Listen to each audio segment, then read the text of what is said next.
Hello जनजीज, कैसे हैं आप लोग? I hope so love very very good. Finally कल से आपके एग्जाम्स आ गए हैं और आज हो रही है बहुत सारी टेंशन की। सर, हमने अभी तक जो पढ़ा था, क्या मैं उसको ठीक से एग्जाम में लिख पाऊंगा? क्या मैंने जो पढ़ा था वो मुझे रिकॉल होगा, वो मुझे रिटेन होगा, वो मुझे याद आएगा? मैं बताऊं, ये बहुत नॉर्मल है। आप कोई नए नहीं हो कि जिसके संग ये चीज़ जा रहा है। आप किसी भी फ्रेंड के संग अपने बात करके देख लो 2 मिनट कि क्या भाई तुझे भी ऐसा लग रहा है। सब बोलेंगे हाँ, मुझे को भी बहुत सारी टेंशन हो रही है कि कल से एग्ज़ाम है, कैसा जाएगा पता नहीं। सीए का इतना बड़ा एग्ज़ाम हम देने वाले हैं। अभी तक हमने जो भी एग्ज़ाम्स दिए, कहीं ना कहीं उसका लेवल, और अब तक तो आपसे बेहतर कौन समझता है कि सीए इंटर का लेवल में कहीं ना कहीं तो कुछ डिफरेंस है। तो अब उस डिफरेंस का आप फाइनली फेस करने वाले हो। मैं बताऊं, ये बहुत नॉर्मल है, हर बच्चे के संग होता है। तो आपको अपने आप को काम रखना है, अपने आप को कॉन्फिडेंट रखना है कि हाँ, मुझे याद रहेगा। एकदम फोकस्ड अपनी पढ़ाई फटाफट से करते चलो। पहला पेपर आपका एडवांस्ड अकाउंटिंग है। शायद बीच बीच में ना, आज के इस वीडियो में मैं क्या करने वाला हूं, मैं बता देता हूं फटाफट से।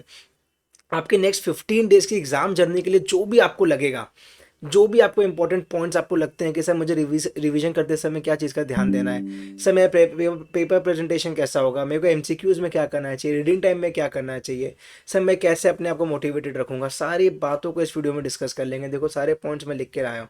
ये सारे पॉइंट्स लिख के लाया हूँ, और जो बच्चा ये सारे पॉइंट्स समझ लेगा और उसको अगर कर पाएगा उसको अव्वल, तो मैं बताऊँ वो बहुत अच्छे से सक्सेसफुल होकर इस एग्ज़ाम को पास करेगा। एक बार क्विकली मेरे संग संग देख लो। आपको अलग अलग कोई वीडियो देखने का दरकार नहीं है कि सर पेपर प्रेजेंटेशन के लिए कोई अलग वीडियो देखा, सर किसी रीडिंग टाइम के लिए कोई अलग वीडियो देखा। नहीं, सारे पॉइंट्स A to Z इस वीडियो में आपको मिल जाएंगे। तो मेरे संग संग चलते रहो, मैं सारे पॉइंट्स आपको समझा दूंगा डिटेल में, और रीड भी करवा दूंगा ताकि आपको याद रहे। ठीक है, मेरी बात सुन लो। हमेशा ध्यान रखना, always remember paper is of 3 hours 15 minutes। अपने भूल जाते हैं, अपने को लगता है सर एग्जाम 3 घंटे का है। एग्जाम 3 घंटे का लिखने के लिए है, लेकिन आपको मिलता है 3 घंटा 15 मिनट इंस्टीट्यूट की तरफ से। On that 15 minutes is super important. Be smart. Why have written be smart sir? मैंने लिखा है बिकॉज ये 15 मिनट को आप बहुत स्मार्टली यूटिलाइज कर सकते हो। आपको ये 15 मिनट में ये नहीं करना है कि आप क्या क्या क्वेश्चन अटेम्प्ट करोगे, नहीं, आपको ये देखना है ये 15 मिनट में कि कौन सा क्वेश्चन आपको नहीं करना, कौन सा क्वेश्चन, वो एक क्वेश्चन जो आपको छोड़ना है ऑप्शन में, वो आपको हटाना है इस 15 मिनट में। अगर आपका मान लो डीटी आईडीटी का पेपर है या एफएम एंड एसएम का पेपर है, तो आपको एफएम से भी एक क्वेश्चन हटाना है, एसएम से एक क्वेश्चन हटाना है। तो वैसे आपको देखना होगा कि कौन सा क्वेश्चन मुझे अटेम्प्ट नहीं करना, उस पर फोकस है। क्या सर मुझे रीडिंग टाइम में एमसीक्यूज पढ़ना चाहिए? It's a big no. It's a big no. MCQ कभी भी रीडिंग टाइम में आपको नहीं देखना है। एमसीक्यूज को आपको देखो, रीडिंग टाइम में क्या करते हैं, अपने को ये देखना है ना कि क्या अपने को आता है क्या नहीं आता। एमसीक्यूज में तो आप क्वेश्चन पढ़ोगे, आपको अटेम्प्ट तो करना ही है उसको, उसमें तो कोई ऑप्शन है ही नहीं। तो क्यों टाइम वेस्ट करना? क्योंकि जब आप इसको एग्जाम में एक्चुअली आंसर्स लिखोगे उस 3 घंटे में, तब वापस वो क्वेश्चन पढ़ोगे। और एमसीक्यू में 2 बार पढ़ने का तो दरकार पड़ता नहीं अपने को क्वेश्चन की, ऐसा है कि 2 बार क्वेश्चन पढ़ना पड़ रहा है, नहीं। तो एमसीक्यू उसको छोड़ देना, सीधा मेन आप अपना डिस्क्रिप्टिव आंसर्स उठाना, और वहाँ पे क्या नहीं अटेम्प्ट करना वो सोच लिया। और बाकी देखो, आपका मोटा मोटा टाइम ना रीडिंग टाइम में वो पेपर भरने में चला जाता है, जहाँ पे आपको अपना वो रजिस्ट्रेशन नंबर एंड वगैरह वगैरह देना पड़ता है, वो एमआर शीट्स वगैरह भरने पड़ते हैं, उसी में टाइम काफ़ी हद तक चला जाएगा। बट उसका कोई उपाय नहीं हो, सबके संग वही है। बट आपको मेन ये देखना है कि आपको कौन सा क्वेश्चन नहीं करना है। उसके बाद ये देख लो सेकंड, अगर आपके पास टाइम बचता है, वो बचना चाहिए, कि आपको कौन सा क्वेश्चन पहले करना है, कौन सा सेकंड, कौन सा थर्ड, कौन सा फोर्थ। ये 2 3 चीज़ इंपॉर्टेंट है। और मैंने पता क्यों स्मार्ट बोला, क्योंकि आप छोटा छोटा चाहो तो आसपास का माहौल देख के पेंसिल से प्यार प्यार से लिख सकते हो 1 2 3 की कौन सा क्वेश्चन आपको पहले करना, कौन सा दूसरा, कौन सा तीसरा, ताकि आपको बाद में वापस याद भूल जाओ तो वापस सोचना ना पड़े। बिकॉज आप मान लो ना, एफएम और एसएम में अपना 2 पेपर है, एग्जाम्पल दे रहे हैं हम, तो अब यहाँ पे आपको अलग से 1 2 3 करना पड़ेगा, यहाँ पे अलग से 1 2 3 करना पड़ेगा। तो वो चीज़ को तो ध्यान देनी पड़ेगी ना। तो एक चीज़ ये हो गया। सिमिलरली कोई अगर कैलकुलेशन हुआ, अब जैसे मान लो हमारा एफएम में एनपीवी का कोई कैलकुलेशन हुआ प्रेजेंट वैल्यू का, वो कैलकुलेटर से फटाफट से आपने कैलकुलेट कर लिया और कहीं पे छोटा करके लिख लिया। लेकिन ये चीज़ आपको देखना है कि आसपास का आपका कैसा माहौल है, उसके बाद ही ये चीज़ पे आगे बढ़ना है, ठीक है ना। लेकिन आपको रीडिंग टाइम का बहुत अच्छे से यूज़ करना है। नेक्स्ट मेरे पॉइंट पे आ जाओ। Paper presentation. पेपर प्रेजेंटेशन का क्या बोलना चाह रहा हूँ मैं sir? Paper presentation is very very important. Why? Because क्या क्या चीज़ का ध्यान रखना, सबसे पहले give clear heading to start answers. अपने आंसर्स पेपर में स्टार्ट करना है, कैसे आपको मालूम है? देखो मैं बताता हूँ आपको। यहाँ पे आप बताओगे मुझे, अगर मान लो ये शीट है, ये फ्रेश शीट से आप स्टार्ट कर रहे हो, ठीक है, ये फ्रेश शीट है। आप क्या ऐसे करोगे सर, क्वेश्चन 1B, यहाँ से क्वेश्चन 1B लिखा और यहाँ से स्टार्ट कर दिया अपने आंसर्स देने? नो, ऐसे नहीं करना आपको, ये नहीं करना आपको। आपको क्या करना है, मेरे साथ साथ देखो जो रेड में लिख रहा हूँ मैं, आपको करना है answer, answer to question number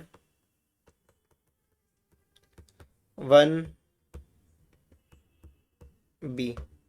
इस तरीके से आपको बीच में सेंटर में हेडिंग देनी है, एकदम सेंटर ऑफ द पेज में हेडिंग देना है, ना ही लेफ्ट ना ही राइट, कहीं नहीं, सेंटर में हेडिंग देना। और उसके बाद यहाँ से आप अपने आंसर्स स्टार्ट कर सकते हो लिखना। ये वाला चीज़ मत करना, ये वाला चीज़ मत करना प्लीज़, बिकॉज ये मार्जिन में क्या पता है, अभी एग्जामिनर के पॉइंट ऑफ व्यू से सोच के भी देखो, वो एक साथ 100 पेपर 200 पेपर्स एक लॉट में करेक्ट करता है, एक लॉट में चेक करता है, तो अब उसके लिए ये चीज़ मिस हो जाना कोई बड़ी बात नहीं है। और अपने को पता है ऐसा का क्या हिस्ट्री रहा है पेपर चेकिंग को लेके, तो क्यों अपने खुद ही कोई मौका दे, एग्जामिनर को कोई मौका नहीं देना अपने को। जो भी पेपर चेकर रहेगा उसको क्लियरली विजिबल कराना है कि भाई मैंने यहाँ लिखा है, मैंने क्लियरली प्रेजेंट किया अपने आंसर्स को, तू मुझे मार्क्स दे, प्लीज़ मुझे मार्क्स दे, मुझे पास कर, मुझे नेक्स्ट लेवल में जाने दे। तो क्लियरली यहाँ पे आपको बीचों बीच अपने आंसर्स का हेडिंग देना है, ठीक है, पहली बात ये। सेकंड आ जाओ, अवॉइड लैंडस्केप। आपको लैंडस्केप अवॉइड करना, आपको हमेशा पोर्ट्रेट में लिखना है, हमेशा पोर्ट्रेट में लिखना है। सर मेरा कोई ग्राफ बनाना पड़ गया, कुछ बना, जो भी बनाना पड़ गया, जो भी बनाना पड़ गया, इस पोर्ट्रेट में ही आपको बनाना है। इधर से आपको ये लैंडस्केप वाला काम मत करना, इधर इधर ऐसे बनाने वाला काम मत करना। आजकल आपका जो चेकिंग होता है ना, वो भी ऑनलाइन चेकिंग होता है, तो एग्जामिनर के पास वो ऑप्शन भी नहीं है कि मान लो पेपर घुमा के देख लिया। अब उसका सिस्टम है, वो चीज़ कितना स्मूथ है नहीं है अपने को नहीं मालूम। तो प्लीज़ आप लोग पोर्ट्रेट में करिएगा, कोई भी 100% रिकमेंडेड है पोर्ट्रेट करना, कभी भी लैंडस्केप करना एडवाइजेबल नहीं है इन योर सी एग्जाम्स, ध्यान रहेगा बात। यस, नेक्स्ट आ जाओ मेरी बात पे। Start every answer from the fresh page. Paper की कोई कमी है क्या, पहले ये बता दो। सबने एग्जाम फॉर्म भरा है ना, सबने एग्जाम फॉर्म भरा, एग्जाम फीस भरी है ना सबने, तो पेपर की कोई कमी है किसी के पास नहीं, बहुत पेपर हमें मिलेगा जितना आपको चाहिए। और आप चाह के बिना पेपर कंप्लीट नहीं कर पाओगे, मतलब जो बुकलेट रहता है आईसीआई का आंसर बुकलेट जो स्टार्टिंग में मिलता है, वो चाह के भी कंप्लीट नहीं कर पाओगे, इनफ पेजेस रहते हैं उसमें, तो कोई दिक्कत नहीं है। आराम से आपका ये आंसर आपने स्टार्ट किया, यहाँ पे ये आंसर कंप्लीट हो गया मान लो। एग्जाम्पल क्वेश्चन नंबर 1B से बात करते हैं, और ये क्वेश्चन नंबर 1B मेरा ना यहाँ कंप्लीट हो गया सर, यहाँ मेरा ये क्वेश्चन नंबर 1B कंप्लीट हो गया, यहाँ से यहाँ तक कंप्लीट हो गया। तो मैं यहाँ से अब स्टार्ट कर दूँ क्या, answer to question number 1C, मैं यहाँ से स्टार्ट कर दूँ क्या, बीचों बीच नहीं। अब मैं स्टार्ट करूँगा, इस पेज को ब्लैंक छोड़ दूंगा और मैं यहाँ से स्टार्ट करूँगा कि मेरा आंसर जो भी है, अब मैं यहाँ से स्टार्ट करूँगा। हमेशा नए पेज से आपको आंसर स्टार्ट करने हैं, बहुत क्लियरली विविडली आपको ध्यान से और सही तरीके से आंसर्स प्रेजेंट करने, ताकि आपको सामने वाला को मार्क्स देने में सुविधा हो। उसको इजी लगना चाहिए मार्क्स देना ना, उसके पॉइंट ऑफ व्यू से सोच के देखो, वो इतने सारे पेपर्स चेक कर रहा है, उसका माथा कितना ज़्यादा ऑक्यूपाइड होगा इस चीज़ में। तो आपको उसको फ्री फील कराना है कि हाँ इजी गोइंग होना चाहिए आपका पेपर। हाँ, उसको मेहनत नहीं करना पड़ रहा है कि ढूंढने में, मार्क्स देने में उसको मेहनत नहीं करना पड़ रहा, उसको इजीली दिख रहा है। तो हाँ देखा, उसने देखा, हाँ अच्छा वेरी गुड, सब चीज़ें सही है, उसने मार्क्स दिया, आगे बढ़ गया। कहीं ना कहीं देखो, पेपर प्रेजेंटेशन का, क्लीन का, टाइडीनेस का कोई मार्क्स नहीं होता है, लेकिन कहीं ना फ़र्क पड़ता है psychologically examiner point of view से, जो पेपर चेक करता है उसके पॉइंट ऑफ व्यू से कहीं ना कहीं फ़र्क पड़ता है। हो सकता है कहीं जहाँ ज़्यादा मार्क्स काटने चाहिए वहाँ आपका कम काट ले, ये वाला तरीके से आपको इसकी बेनिफिट मिलेगी, ठीक है। हाँ, मेरे साथ साथ आगे बढ़ जाओ। नेक्स्ट पॉइंट क्या है, प्रेजेंट आंसर्स ये नीट एंड टाइडी फॉर्मेट। वो मैंने आपको बोला कि हमेशा नीटली टाइडली आपको अपने आंसर्स प्रेजेंट करने हैं, ज़्यादा काटा कोटी स्क्रिबल नहीं करना है, ऐसे ऐसे कैसे गंदगी नहीं मचानी है। अगर कुछ ग्राउंड भी हुआ ना तो एक सिंगल स्क्रैच मारना और नेक्स्ट लाइन से स्टार्ट कर देना लिखना, बहुत ज़्यादा गंदगी मत मचाना, क्योंकि आपको हमेशा एग्जामिनर्स के पॉइंट ऑफ व्यू से भी सोच के लिखना है। अपने आंसर्स के बीच में स्पेस देना, स्पेशियस बनाना अपने आंसर्स को, एकदम क्लमजी नहीं होना चाहिए ना, कि यहाँ पे लिखा नेक्स्ट लाइन में लिख रहा है, पैराग्राफ दो ना, पैरा स्पेसिंग करो, कि आपने यहाँ पे लिखा मान लो, देन आपने एक लाइन छोड़ के नया पैराग्राफ बना दिया, नया पैराग्राफ से लिखा, बुलेट पॉइंट्स में लिखा। बुलेट पॉइंट्स में लिखना is always better, because paragraph को रीड करना और बुलेट पॉइंट्स को रीड करने में कौन सा बेटर है आप भी जानते हो अब, कि हाँ सर मुझे भी बुलेट पॉइंट्स रीड करने में ज़्यादा कंफर्टेबल फील होता है, ज़्यादा अच्छा लगता है। तो सेम चीज़ होता है हमारे पेपर चेकर के साथ भी। तो प्लीज़ हमेशा आप उस तरीके से स्पेस दे के आंसर्स लिखना। अंडरलाइन कीवर्ड्स, कीवर्ड्स को अंडरलाइन करना, ये तो आपको हमेशा से पता है कि कोई भी आपने कीवर्ड लिखा है, इंपॉर्टेंट लग रहा है आपको ये वर्ड, कि हाँ मेरा ये वर्ड बहुत इंपॉर्टेंट है, तो प्लीज़ उसको अंडरलाइन करके आइएगा, प्लीज़ उसको अंडरलाइन करके आइएगा। No need to draw lines और टेबल्स। ऐसा आपको मालूम है कल आपका अकाउंट्स का एग्जाम है, आपका अकाउंट्स का एग्जाम है, आपने बनाया बैलेंस शीट या आपने कुछ भी बनाया, तो मान लो बैलेंस शीट बनाने का ज़रूरत पड़ा, एग्जाम्पल टी शेप बना के दिखा रहा हूँ एक बार।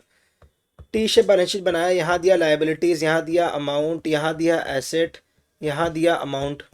अब आप चाहो या ना चाहो, पहला बात तो स्केल तो यूज़ करना ही नहीं है, तो आपको ऑब्वियसली मालूम होगा। सेकंड, ये ऐसे लाइन पहले अलग करने का, फिर एक ऐसे लाइन, फिर एक ऐसे लाइन, इतना लाइन, या मान लो कोई बच्चा यहाँ पे भी लाइन देता है, फिर एक हेडर का लाइन, इतना लाइन देने का दरकार नहीं है।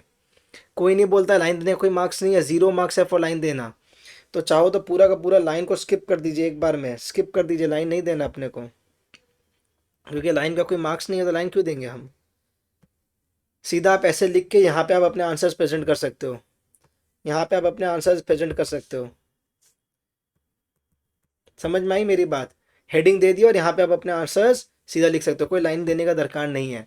और अगर देना भी है तो सिंगल वन स्ट्रेट बीच में लाइन दे देना अगर इस टाइप का कोई आंसर हुआ तो, और सीधा पेंसिल से फ्री हैंड एकदम, कोई स्केल का यूज़ तो करना नहीं है।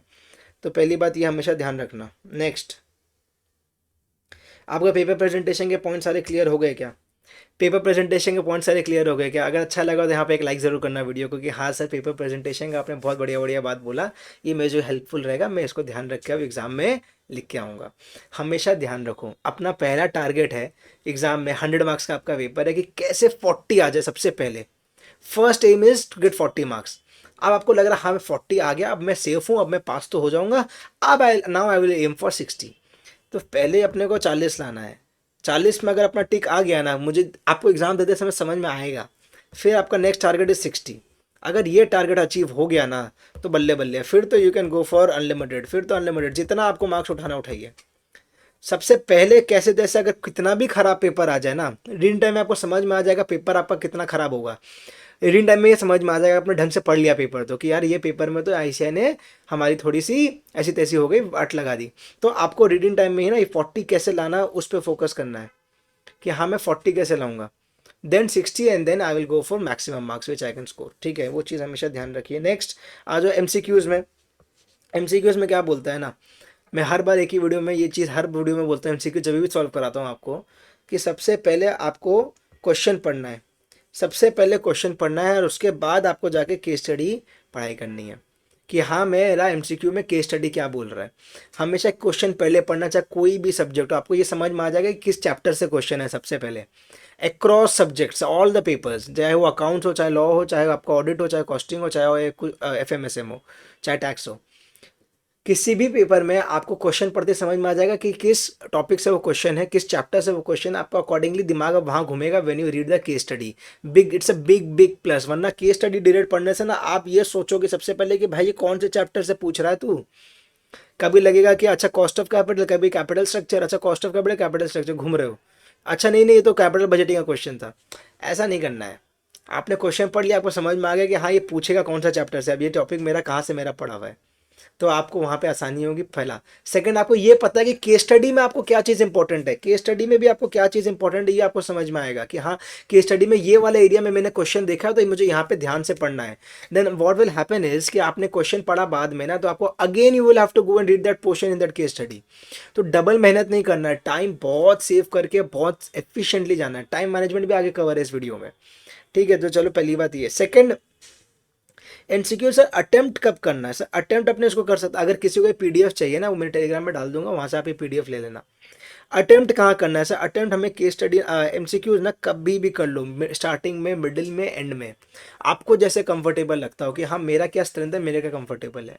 अगर कोई एंड में रखता है ना तो बहुत अच्छा टाइम रखना please, because MCQ is very scoring and MCQ is so much scoring, and आप उसको एंड में कम टाइम दे दिया ना तो आप फंस जाओगे। तो एंड तो मैं पर्सनली कम रेकमेंड करता हूँ, एंड स्टार्टिंग या मिडिल इज़ बेटर, लेकिन फिर भी अगर कोई एंड जाता है तो एटलीस्ट 45 मिनट्स रखना केस स्टडीज़ के लिए, एमसीक्यूज़ के लिए ओवरऑल। वो 30 मार्क्स के लिए आपको 45 मिनट्स एटलीस्ट रखने हैं, एंड देन आपको रिवाइज करना है, तो आप मान के चलो कि आपको 1 घंटा 50 मिनट तो रखना है एमसीक्यूज़ के लिए। उसके बाद आप पूरा पेपर में ट्राई करोगे कि जो बच गया उसको कंप्लीट करना, जो कुछ रह गया कोई एक बार रिवाइज कर लिया, कोई टॉपिक कुछ कुछ भी आपको देखना हो तो टाइम तो एक्स्ट्रा लगेगा ना।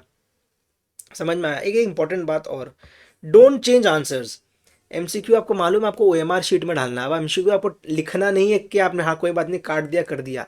ओएमआर में अगर आपने कर दिया कलर को मार्क कर दिया, मतलब किसी भी बॉक्स को आपने ऐसे ऐसे ऐसे करके कलर कर दिया ABCD में, please don't change your answer. अगर आईसीआई देखो ओएमआर में कोई मैनुअल चेकिंग नहीं होता है कि आपको लगा अच्छा मैंने कोई बात नहीं उसको रीडर से मिटा दिया है, क्या किया आपने, कोई अगर पेंसिल से करता था, वरना रिकमेंडेड है पेन से करो बात खत्म, वरना कोई पेंसिल से करता है उसको मिटा दिया कर दिया अगर, तो अब वो हल्का यहाँ पे दिखेगा फिर भी। अब ना अब ये ओएमआर का चेकिंग होता है कंप्यूटराइज्ड।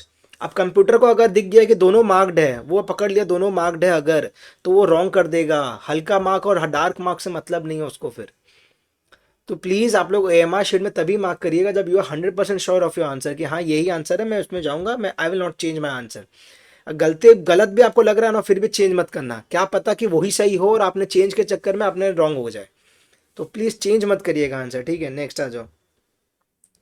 आपको रिवीजन से लेके इंपॉर्टेंट बात बताता हूँ, रिवीजन का पॉइंट है ये मेरा, पॉइंट नंबर 4 रिवीजन का पॉइंट। आपको हमेशा रिवीजन स्टार्ट करना है कोई भी पेपर का, कोई भी पाँचों छः पेपर का जब रिवीजन करोगे ना, तो हमेशा स्टार्ट करना स्मॉल एंड ईजी चैप्टर से। रिवीजन हमेशा स्टार्ट करना स्मॉल एंड ईजी चैप्टर से। आपको ये समझ में आ जाएगा कि मेरा पेपर का कवरेज अच्छा हो रहा है। अरे 10 चैप्टर्स एग्जाम्पल किसी पेपर में, और आपने बड़ा चैप्टर उठा लिया, एफएम में पढ़ सीधा उठा लिया, कैपिटल बजटिंग या वर्किंग कैपिटल उठा लिया सीधा एक बार में, तो आपका पहला दिन तो उसी में निकल जाएगा पूरा, सेकंड डे पैनिक हो जाएगा, या पूरा सिलेबस बाकी है, एक चैप्टर में इतना टाइम लग गया। तो प्लीज़ प्लीज़ इजी चैप्टर उठाइए, जो भी आपको इजी लगता हो चैप्टर। आपको अगर लगता हो कि हाँ सर मेरा लेवरेज इजी चैप्टर है, रेशियोज इजी चैप्टर है, वो मैं फटाफट देख लूँगा। सर मेरे को लगता है स्ट्रैटेजिक मैनेजमेंट चैप्टर नंबर 1 बहुत इजी है, चैप्टर नंबर 4 मुझे बहुत इजी लगता है, बहुत इंटरेस्टिंग लगता है सर, तो वो मैंने पहले पढ़ लिया। तो वैसे आपको पढ़ाई करनी है हमेशा, कोई भी पेपर हो, चाहे ऑडिट चाहे लॉ, कोई भी पेपर हो आपका, हमेशा सबसे स्मॉल एंड इजी चैप्टर उठाना। आपका काउंट्स कम होगा, नंबर ऑफ चैप्टर्स का काउंट कम होगा, तो साइकोलॉजिकली इफेक्ट आता है। तो ये चीज़ हमेशा ध्यान रखिएगा, ठीक है। नेक्स्ट, जैसे टैक्स में अगर आपका आ गया, तो टैक्स में पीजीबीपी पहले मत उठा लेना प्लीज़, खत्म ही नहीं होगा आप कैपिटल गेन से पीजीबीपी दो।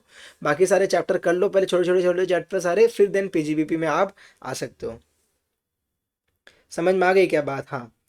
Papers will be lengthy, maintain speed from the start. क्या बोल रहा हूँ मैं? अब आप सीए इंटर का एग्जाम देने जा रहे हो, पहली बार आप ऐसा पेपर फेस करोगे जब आपको लगेगा कि सर टाइम कम है। अभी तक तो लग रहा था हाँ बहुत टाइम है सर, मैं तो पेपर कंप्लीट कर लिया, उसको रिवाइज भी कर लिया, फिर थोड़ा देर सो भी गया। अब ऐसा नहीं है, अब आपको you will be running against time. अब कितना फास्ट आपको लगेगा कि टाइम बीत रहा है and you are lagging behind. तो प्लीज़ आपको स्टार्टिंग से स्पीड मेंटेन करना है, वरना हमेशा रहता है स्टार्टिंग में बहुत सुंदर सुंदर लिख रहे हैं, एक एक वर्ड को इतना सजा सजा के लिख रहा है, लास्ट में एकदम कुछ भी कुछ भी कुछ भी कुछ भी करके अपने लिखने लग जाते हैं। ऐसा नहीं करना, स्टार्टिंग से स्पीड में लिखना। और जो क्वेश्चन आपको एक बार में लगे ना पढ़ते समय कि हाँ मुझे आता है, उसी को सबसे पहले अटेम्प्ट किया, उसी को फटाफट फटाफट खत्म किया। और जो क्वेश्चन एक आधा मिनट 1.5 मिनट सोचने के बाद भी लग रहा है कि नहीं बन रहा है, नहीं श्योर हूँ, नहीं याद आ रहा है, प्लीज़ उसको छोड़िए और आगे बढ़िए, स्पेस छोड़िए उसके लिए और आगे बढ़ जाइए। सर स्पेस छोड़ना प्लीज़, क्वेश्चन 1 किया, क्वेश्चन 1A किया, देन क्वेश्चन 1B अगर आपको नहीं आता है ना, तो उसका स्पेस छोड़ना है यहाँ पे, एंड देन सी का स्टार्ट करना। सी पहले मत करना और फिर पता चला बी रह गया, ऐसा प्लीज़ मत करिएगा। स्पेस छोड़ दीजिएगा, पूरा 1 पेज का स्पेस छोड़ दो ना, कौन बोल रहा है? 2 पेज स्पेस छोड़ दो, उससे बेसी नहीं लगेगा किसी आंसर करने में आपको। 2 पन्ना का स्पेस छोड़ दिया मैंने, और क्या करूँगा मैं? तो प्लीज़ आप लोग को पेपर लेंदी रहेगा, उससे घबराना नहीं है, स्पेस छोड़ना है उस क्वेश्चन के लिए और आगे बढ़ जाना है। जितना आता है ना वो उतना आप कर लोगे, ये मैं श्योर हूँ। अगर आपको 80 मार्क्स भी आता है ना पेपर में, जैसे मैं बताऊँ आपको, सीए फाइनल कॉस्टिंग में मेरे टाइम पे नवंबर 22 में सीए फाइनल कॉस्टिंग का पेपर वॉज वेरी लेंदी। आप अगर कभी खोलो किसी से पूछो बाई चांस, आपको समझ में आएगा। 80 मार्क्स का पेपर मैंने किया था, 80 मार्क्स का पेपर मैंने अटेम्प्ट कर पाया था सिर्फ, उसमें 62 आ गए थे मेरे। तो अब ये जो मार्क्स मिलना करना है ना, आपको ज़रूरी नहीं है कि आपको 100 मार्क्स का पेपर करना होगा तो ही एग्जामेशन आता है, नहीं। पहले तो आपको जितना आता वो तो सही करो, then you will have to go for maximum coverage ना। तो प्लीज़ जो आपको आता हो उस पर फोकस करिएगा, ठीक है, कोई बात नहीं, अपना पेपर छूटेगा छूट जाएगा, लेकिन जो मुझे आता है उसमें कुछ नहीं छूटना चाहिए। हमेशा ये चीज़ का ध्यान रखना, ठीक है। एक और खास बात, point number 6, ICI will give 1 tough paper in both the groups, be prepare to face it. हमेशा ये चीज़ होता है कि दोनों ग्रुप में एक एक पेपर टफ देता है आईसीएआई। एक एक पेपर टफ देगा, या तो उसको क्वेश्चन इतना टफ बना देगा, या तो उसको लेंदी इतना बना देगा, कोई भी एक तरीके से ना आपको एक एक पेपर टफ मिलने का बहुत हाई चांस होता है। बहुत लकी ही कोई टर्म जाता है जिसमें आईसीआई ने टफ पेपर नहीं पूछा किसी ग्रुप में। आइदर ऑफ द ग्रुप में तो पूछेगा ही पूछेगा, मतलब 6 में से एक पेपर तो आपका आना ही आना है। बट आई फील कि दोनों ग्रुप में आपको प्रिपेयर रहना चाहिए साइकोलॉजिकली कि मेंटली, हाँ मेरा एक पेपर टफ आएगा। अब वो जो टफ आता है ना पेपर, पहली बात तो वो सिर्फ आपके लिए टफ नहीं आता है, वो पेपर टफ आता है ऑल ओवर इंडिया के लिए। तो उसको लेके बैठना नहीं है अपने को, उसको लेके बैठना नहीं है। देखो अगला पॉइंट ही वही है, बहुत क्रोनोलॉजिकली मैंने पॉइंट बनाया है कि please don't discuss answer after exams. वो पेपर को लेके बैठ गया, एग्जाम के बाद आप उसके आंसर्स बैठ के डिस्कस कर रहे हो, नहीं, ऐसा कोई काम नहीं करना है। जो आपको लग रहा है पेपर लेंदी था, पेपर भयंकर टफ था, कोई बात नहीं, सबके लिए वो टफ आएगा पहला। अगर ग्रेस मार्किंग, अगर जो भी बोलता जाता है ऐसे देता है, तो वो ग्रेस मार्किंग अगर मिलेगा तो वो भी सबको मिलेगा। और सेम ग्रेस मार्क +2 +3 जो भी होना है वो सबके लिए होगा, सेम मार्क्स के लिए होगा, तो कोई फर्क नहीं पड़ता है। प्लीज़ डोंट बॉदर मच कि हाँ मेरा पेपर बहुत टफ आ गया सर, ये अब मैं क्या करूँ। नहीं देखो, paper number 1, paper number 2, paper number 4, paper number 5, ये चार में से 2 पेपर टफ आने का हाई चांस है। पेपर नंबर 3, पेपर नंबर 6 को टफ नहीं करता है जनरली। तो आपको ये समझना होगा कि आपको ये चार पेपर में से एक टफ पेपर आएगा ही आएगा, और आपको फेस करना है, उसको प्रिपेयर रहना, और उसको लेके बैठना नहीं है कि अब मेरा अगला पेपर मैं खराब कर दूँ उसके लिए। नहीं, देखो ना, वही मैंने लिखा कि don't discuss answer after exams, let all papers to complete first. कि सर मेरे एग्जाम्स कंप्लीट होने के बाद ही मैं आंसर डिस्कस करूंगा। बहुत लोग को ये चीज़ होता है सर, एग्जाम सेंटर से बाहर निकलते ही लोग गैदर करके एक दूसरे से आंसर डिस्कस कर रहे हैं, झुंड बना के एक दूसरे से आंसर डिस्कस करें। ग्रुप में लोग पेपर सॉल्व करके आते हैं, पेपर देने आते हैं ना, एक साथ, वो जो फ्रेंड्स के ग्रुप आए थे सब एक साथ पेपर डिस्कस करें। ओह शिट, मेरा रॉन्ग हो गया, अरे ये पेपर रॉन्ग हो गया। अब वो सोच के ना आपका मन खाता जाएगा कि यार मेरा कैसे गलती कर दी, मैंने इतना अच्छा से पढ़ाई किया था, इतनी बार मैंने इस सम को सॉल्व किया था, इस कंसेप्ट को मैं बहुत अच्छे से जानता था, अरे ये आंसर तो मैंने लॉ का बहुत बार लिख के आया था, हाथ से प्रैक्टिस भी की थी, फिर कैसे मेरे से गलत हो गया, ये कैसे प्रोविजन में भूल गया। अब ये वाली जो चीज़ है ना, ये होगी, वेरी नॉर्मल है, ये सब बहुत नॉर्मल है। अब आप कितने स्मार्ट हो, आप कितने एफिशिएंट हो, आप कितने अच्छे हो, ये सब छोटी मोटी बातें ना एक डिफरेंशिएट करती है किसी को from a non examination paper to an examination paper और टू अ रैंकर पेपर। ये सब छोटी मोटी बातें हैं, ये सब दिखती भी नहीं है पेपर में, लेकिन तो भी फर्क पड़ता है। सब हमारे दिमाग का गेम है कि मैं अगर 4 घंटे वेस्ट कर दिया वो गलत आंसर को लेके, 5 नंबर का गलत आंसर को लेकर वो मैंने 4 घंटे वेस्ट कर दिया, अगला दिन मेरा 100 नंबर का पेपर है, मैं वो नहीं सोच के वो 4 5 नंबर जो गलती हुई वो सोच रहा हूँ 4 घंटे तक, या फिर सोच रहे हो जो पढ़ रहा हूँ, पढ़ते पढ़ते बार बार उसके ग्लिम्सेस आ रहे हैं, अरे यार ओह शिट। तो प्लीज़ ये सारी चीज़ों का ध्यान रखिए, मत करिए पेपर डिस्कस, किसी से पेपर डिस्कस करना ज़रूरी नहीं है। हो जाने ना 6 पेपर डिस्कस करना, उसके बाद क्या काम है, कोई काम भी नहीं, उसके बाद तो छुट्टी है, ठीक है ना। Take proper sleep and rest, it's matter of 2 weeks not 1 day. आप बात समझो, अब आपका एग्जाम और पोस्टपोन होकर 19th को खत्म हो रहा है, आज 5 तारीख है, एग्जैक्टली 14 डेज बनता है। अगर आप सोचो ना सर मैं खाना पीना रेस्ट करना सोना सब भूल जाऊंगा एग्जाम के लिए, तो आप कितने दिन तक कर सकते हो ऐसा, आप कितने दिन तक कर सकते हो। नॉर्मल ह्यूमन बींग, कोई भी ह्यूमन बींग हो ना, 3 दिन से बेसी नहीं कर सकता ऐसा।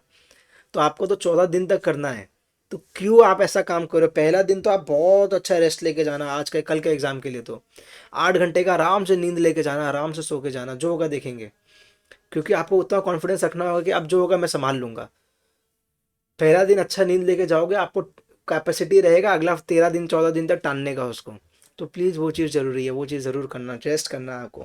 वैसे भी आपका जो कॉस्ट का एग्जाम है उसके बाद आपको टाइम मिलेगा रेस्ट करने का, उसका अलग स्ट्रैटेजी में लेके आऊँगा, क्योंकि हमें अब बहुत टाइम मिल गया है हमारे लास्ट के 2 पेपर्स के लिए। तो आप वहाँ पे भी रेस्ट ज़रूर कर सकते हो, बट हाँ अभी आपको स्टार्ट आपको एक रेस्ट लेके करना है, एक स्लीप लेके करनी है, ठीक है। Study and give exams in such a way that you have never have to open your C A inter books. कितना प्यारा पॉइंट लिखा है मैंने, कि आपको ऐसे पढ़ाई करनी है कि सब मुझे सी इंटर के बुक्स वापस ओपन ही ना करना पड़े। उस माइंडसेट के संग एग्जाम देना है, उस माइंडसेट के संग पढ़ाई करनी है लास्ट के 10 दिन, कि हाँ सर मैं वैसे पढ़ाई करूंगा, वैसे एग्जाम दे के आऊंगा कि मुझे सी इंटर के बुक्स तो वापस अब ओपन ना करें, अब मैं सीधा परचेज करूंगा सी ए फाइनल के क्लासेज एंड बुक्स। समझ में आ रही है। Focus on one paper at a time, don't panic thinking about the entire syllabus. बहुत सारे बच्चे होते हैं आज सोच रहे थे 14 14 दिन मेरे 6 पेपर मैं कैसे कर पाऊंगा। छः ठीक है ना, उसको ब्रेक करिए ना, छोटे छोटे एलिमेंट्स में उसको ब्रेक करिए। जैसे आपने पढ़ाई की होगी, पढ़ाई करते समय भी तो आपने सोचा होगा सर इतना बड़ा सिलेबस कैसे मैं इतना चीज़ करूंगा, तो आपने उसको ब्रेक किया। अच्छा ठीक है, 6 सब्जेक्ट में बांट दो। अच्छा पहले 6 दिन एक सब्जेक्ट, फिर नेक्स्ट 6 दिन अगला सब्जेक्ट माथा लगाऊंगा, फिर अगला 6 दिन उस सब्जेक्ट माथा लगाऊंगा। तो आपने ऐसे ऐसे करके ब्रेक कर दिया ना, तो आपका एग्जाम में आपने पढ़ाई भी तो वैसे ही की है, तो एग्जाम के लिए भी वही चीज़ सोचिए कि हाँ मेरा जितना भी पेपर है ना, मैं सारा चीज़ को ईजिली डील कर सकता हूँ। मैं 1 बाय 1 उठाऊंगा, एक एक सब्जेक्ट का माथा लगाऊंगा, उसको पढ़ाई करूंगा, उसको एग्जाम दे के आऊंगा, नेक्स्ट सब्जेक्ट पिक करूंगा, उसका एक पढ़ाई करूंगा, एग्जाम दे के आऊंगा। समझ में आ गई क्या बात। Yes sir. कुछ मिसलेनियस बातें मैंने लिखी हैं, बाई चांस किसी को हेल्प हो जाए इसी से मेरे बोलने से। कैरी एडमिट कार्ड बाबू प्लीज़। सेकेंड, वाटर बॉटल आपको ट्रांसपेरेंट लेके जाना है। थर्ड, एक्स्ट्रा पेन वगैरह लेके जाइएगा। लास्ट, कैलकुलेटर तो प्लीज़ प्लीज़ प्लीज़ भूलने का कोई सवाल ही नहीं उठता, specially for accounts and F M and tax. आपके प्रैक्टिकल सब्जेक्ट में कैलकुलेटर भूलने का गलती करना मत। अपने हिसाब से एक्स्ट्रा पेन्स लेके जाना, एडमिट कार्ड ज़रूर लेके जाना, एंड ट्रांसपेरेंट वाटर बॉटल ही लेके जाना। This is a miscellaneous point, मैंने ऐसे डाल दिया, ठीक है। क्या पता मेरे बोलने से अगर किसी को हेल्प हो जाए, तो सोचो एक बच्चा को भी अगर हेल्प हो जाता है इस बात बोलने से। एक बात और, if I can do it no one can. ये सी इंटर का एग्ज़ाम जो आप देने जा रहे हो ना, ये आज से पहले लाखों लोग ने दे चुका है, करोड़ों लोग ने दे चुका होगा, बड़ा बात नहीं है। आज के बाद लाखों लोग और देंगे। आज तक के पहले लाखों लोग ने ये एग्ज़ाम दे चुका है, लाखों लोग और एग्ज़ाम देने वाले हैं। तो क्या सर कुछ नया कर रहे हैं हम, पहली बार ही कुछ हो रहा है हमारे संग? नहीं, ऐसा कुछ नहीं है।